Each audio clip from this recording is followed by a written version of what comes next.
buồn buồn đi xa hoa tay yêu buồn đi trên chứa trăm cây băng đi băng chứng đi chậm quê nhiều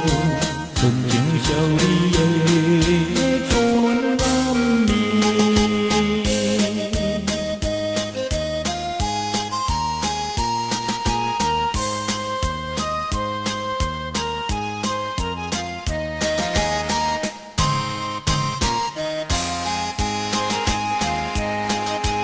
Uốn nắng cùng mây pha những mùa xuân kỷ niệm ở đi mà hồ đê âm mi nhớ phớ về tên mình cô ấy về kia gì nón xí trong quê em đời chiều ta chẳng đã duyên chồng tên nhá tăng quê nghe câu tê bằng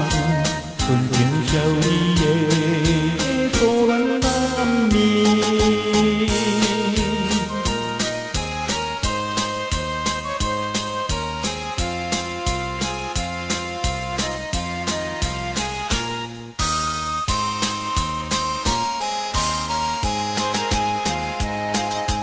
Uốn nắng cùng mây pha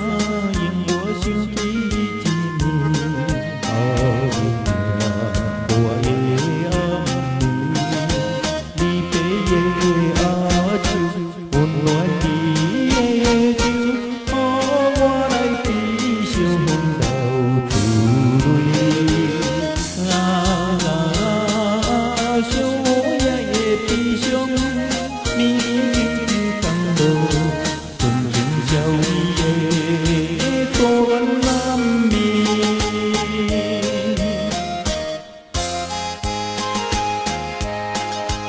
Uốn nắng từng mây pha